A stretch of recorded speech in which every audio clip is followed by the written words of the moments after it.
Hello, and you are so welcome to my podcast in English, number 17.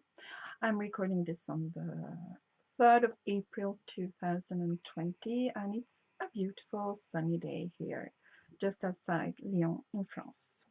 Today I'm going to talk a little bit about the change of scenery that you can see in this video. I'm going to talk about what's happening on my blog, some slight evolutions in my newsletter, and about a new pattern. So if you are a returning viewer on my channels, thank you so much for coming back. And if this is the first video with me that you're watching, just a quick short introduction. My name is Annette Petavy. I'm a Swedish-born crochet designer and teacher who I'm living in France. I've been living here for the major part of my life. I design patterns in crochet and sometimes in knitting. I teach crochet and knitting, and I publish patterns on my website and on Ravelry. And on my website I also normally sell yarn and still at this time patterns from other independent designers. You can find links to everything: the website, the blog, the subscription to newsletter, my Facebook, my Instagram, and all of that is linked right below the video. And of course, if you want to follow me here on YouTube, you can subscribe and click the little bells and get notified anytime I put up a video. Well, so it's been 3 weeks. I had planned on 2, but 3 weeks ago we had a lot of plans, and well, if you're watching the video or listening to this at another point in time, we are in total coronavirus crisis here in France as well as in the rest of the world. France is in lockdown, has been so for a little more than 2 weeks. So we are currently experiencing the 3rd week of lockdown. And this is actually the reason why I'm recording in my office. So this is my office. It's super messy. And yes, the walls are yellow. We moved into this house at least 13 years ago. And we have never renovated the office. But usually I record our house. We are really lucky because we are living in a relatively large house. And right now I am living here 24/7 with my husband and my 2 grown children. They're 18 and 23. But the space where I record normally is a large open space in the house. There's the living room, the kitchen, the nook where I'm recording normally, and it all is connected, open.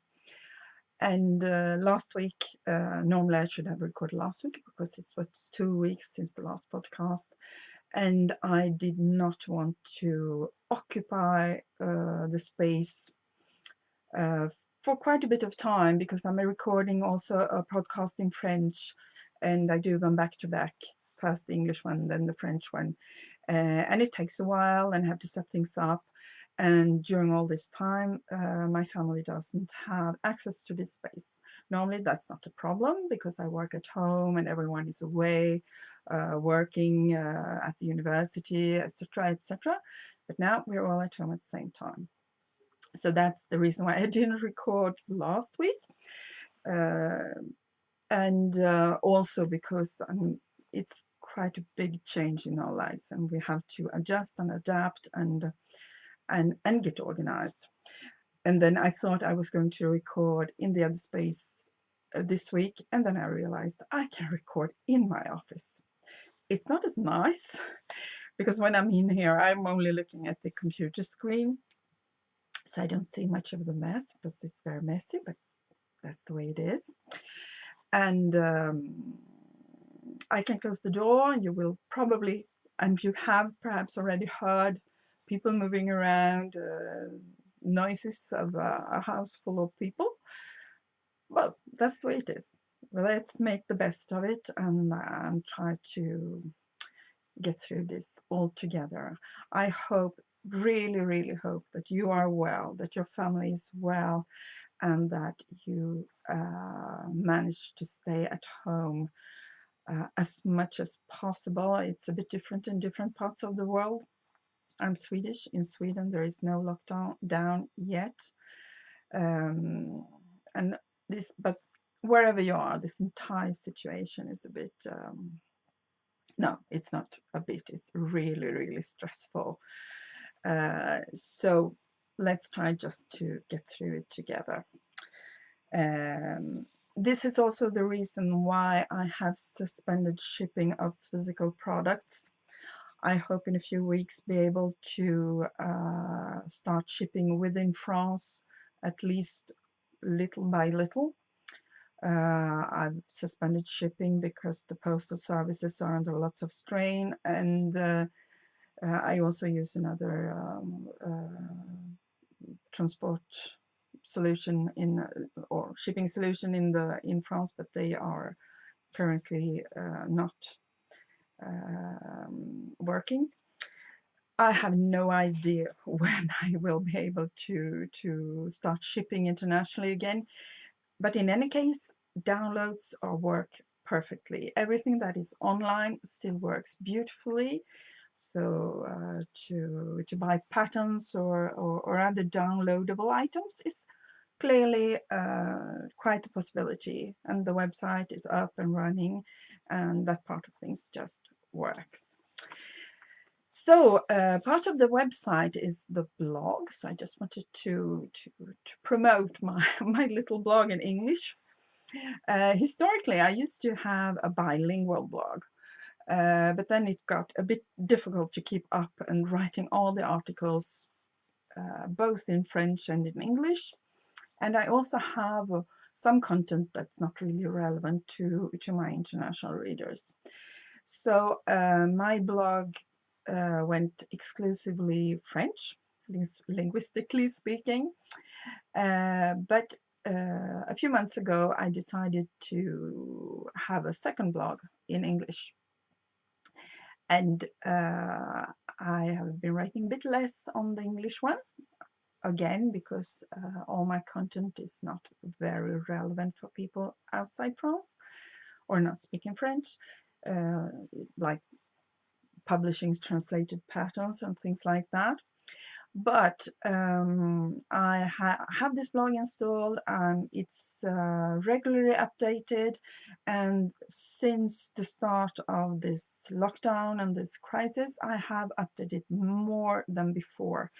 And part of what I'm doing there is that I republish or link directly to the articles and tutorials I have done in my newsletter. I have my monthly newsletter has been coming out for, I said 13, but perhaps it's 14 years, monthly, with a tutorial or an article. So there is lots and lots to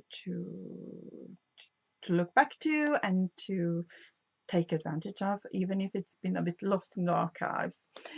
I have published quite a few articles that can be interesting if you are stuck at home and you cannot easily get your hands on materials, about substituting yarns, about mixing yarns together to make a custom-made yarn in a way.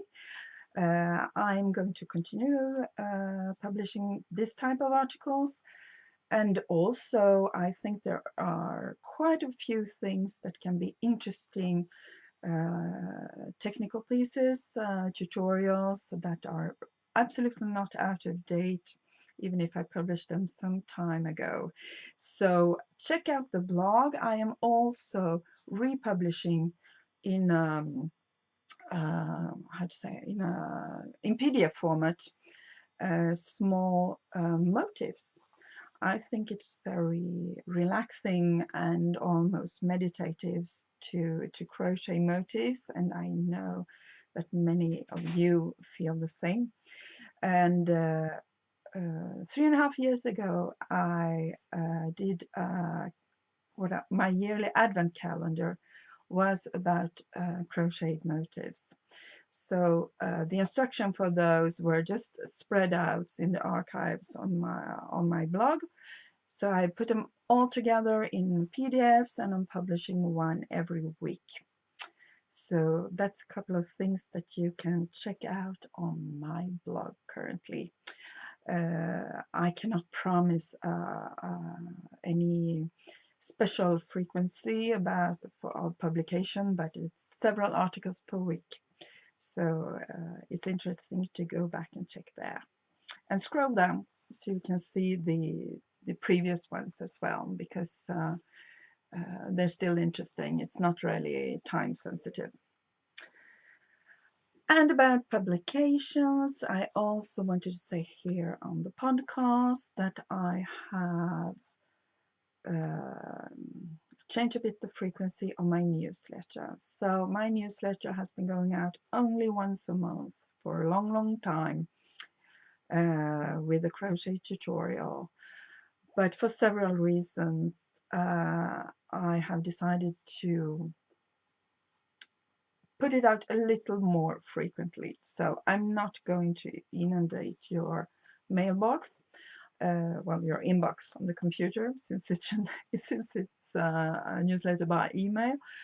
I'm not going to write every day, not by any means, but I could be staying in touch 2 to 4 times per month, depending on what I have to say. And I've been thinking about this for a while, and I think that in the current situation, it feels even more important to update you a bit more frequently of what I have to suggest. And one of the suggestions, it's more of a question to you, or an idea, and I'll see what you think about that. I have been doing weekly lives on YouTube in French because, of course, in France I'm living and working here, so I have more followers, I have more customers. I've been doing weekly lives in a sort of Q&A format. As I said in the beginning, I teach a lot, and one of the things that I miss the most being in lockdown is teaching. So I don't think I'll do a live in English, but what do you think about a Q&A video? So this would be, if you send me your questions, you can put them in the comments below this video. You can send me an email at annette@annettepetavy.com.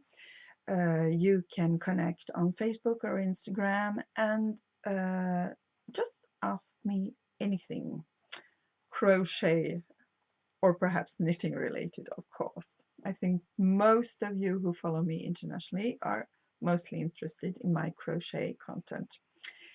So it doesn't really need to have to do with anything in my shop or any of my patterns. But I think as crocheters, you have often a lot of questions. I can see that when I publish my tutorials, very often, like the last newsletter is about exactly where to insert your hook into a crochet stitch. And people have said, I've been crocheting for years and years, and I've never really known exactly where you should put your hook in a crochet stitch. So I bet you have a lot of questions floating around in your head related to crochet. So please go ahead, send me your questions, and I will be able to do a Q&A video where I will show you in the same format as my tutorial. So I will film my hands and show you different tips and tricks in crochet. So if you're interested and you have questions, send them to me and I will do that. Yes, I'm talking very quickly today, I think. Talking too fast, huh? Well, let's slow down because now I'm going to show you my new pattern. It's coming out right these days. As I record, I have sent it for some proofreading, and when this video is up, I think it will be published both on my website and on Ravelry. Let me show you. So I've been on a kind of scarf kick lately. So this is my squarely scarf. And it's 2 meters long, so it's really hard to show all of it. But this is the stitch pattern. So I wanted to find a way to create true squares, or squares, or perhaps they're a bit rectangular, but you know, something really angular in a crochet stitch pattern. I'm really interested in that, how crochet is naturally quite organic in shape and it's easy to make rounded shapes, but more geometric ones are nice too, don't you think? So I worked on this stitch pattern and I decided to make a scarf. So this is quite a long scarf. I honestly think you could do it slightly larger, but it's still really nice. And the shape at the ends is a triangle. And instead of a normal fringe, I wanted to do something a little bit more fun. I'm trying to show this on the right side, even if there's no really right or wrong side. So I made this, found a way to make a kind of square shape pendants. I showed this to one of my friends and she said it's like you punched out the holes in the scarf and then you used the parts that were punched out to create the pendants in the fringe. So I had a lot of fun doing this. It's been an ongoing project for quite a while because it took some time before I found the idea on how to finish it. And of course, so you work this from one end to the other. You start here, you increase to the width of the scarf. Okay, so you work in this direction. And then you have this part, which you can, of course, adapt in length. Perhaps you want to do this with a yarn you have at home and you have a little less yardage available. Well, you can adapt the length here. And then you decrease again up to the tip here. And without cutting your yarn, you start, I'm going to show you on the right side, you start working the border with the pendants here. So the pendants are only applied to these angled tips of the scarf. Then you work just a single crochet border all along the straight edge around the next tip, the other tip, single crochet along the other side, and then of course at the end your yarn is not the same color as when you started, because if you use this type of long self-striping yarn, I think that's quite fun. I really like this, but it's, you know, finished after a bit. in 2 different colors like that. That's my idea of fun. And if you don't like that, of course, you can use a self-striping yarn for the body of the scarf and then do the border in a coordinated single-colored yarn, of course. But this is quite nice. And the yarn I used is a yarn that I sell, but, well, don't ship currently. It's the Zauberwool 100. So this is a yarn from the German company Schoppelwolle.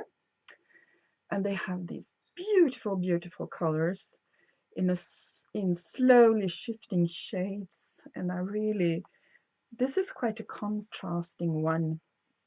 And I must say the dye work on this is fabulous, because this turquoise hue, it's really difficult to have something really color fast with this, something that will not bleed. And in the same ball you have this very clear cream color. And I must admit, when I blocked this, when I put this in the water, I wondered what would happen. Well, nothing happened. Of course, I always advise to put some vinegar or something else really acid in the water when you wash multicolored wool, but really there was absolutely no problem with bleeding in this yarn, so it's a lovely one. So the Zauberwool 100 is a 100% merino single, and but you can of course make this in the more common Zauberwool, which is a sock yarn with 25% nylon. So this is a pattern where you alternate tall stitches and short stitches in a 2-row repeat. This means that when you work on this, it will bias like crazy, because as I explain very often, the crochet stitches are asymmetrical, and the taller stitches will move more than the shorter ones, and your scarf will bias. And you will think that this is horrible, but really, at least in this yarn, it blocks out beautifully. This is absolutely straight, and I blocked this quite at least 2 weeks ago. I've been wearing it, I've been manipulating it in lots of ways, because taking photos, and it really, once it's blocked, it stays really straight and nice. So, did I tell you the name of the pattern? I don't think so. This is called squarely, pun intended. If you speak a bit of French, it's called carrément in French. I had to find a name related to squares, of course, because this was the entire inspiration for this piece. So as a long scarf, you can really easily, of course you can wear it any way you like, but you can really easily wear this folded in one and pulling the ends through the fold and up to. So then you show off your little square pendants, and you also have almost all the shades of the yarn really visible. So it's a lovely soft merino. It's a single yarn, a single spun, so it's not a 2-ply, it's just 1-ply. I found that it twisted a bit on itself when I crocheted, but I think this really is a matter of how you crochet, because I've asked several customers who have been crocheting in this yarn, they haven't had this problem. I can only advise you not to hang the ball from the work and let it spin too quickly. I tried that, and it completely the yarn came completely undone and broke. That's, well, no problem, of course, I could just start again and then weave in the ends. But actually, I don't know if I should make this confession, But I actually tend to, when yarn has some over twist like that, I actually just tend to work it into the piece, and I have never had a problem with that. Don't tell anyone, it's just between you and me. So the squarely pattern is available now. When you're watching this, is available on my website at annettepetavy.com, or on Ravelry, of course. If you type only annettepetavy.com into your browser, you will be directed to the French shop. You just click on EN in the upper right corner, and you will directly be redirected to the English language shop. So that's enough for today, I think. Thank you so much for listening. Take really, really good care of yourself and others, mainly by staying at home. Don't forget to send me your questions on crochet. It would be fun to do a quick Q&A style video, just mixing up all kinds of different topics. If you don't have any questions, that's not a problem either. Take really good care. I hope to talk to you in about 2 weeks. Bye-bye.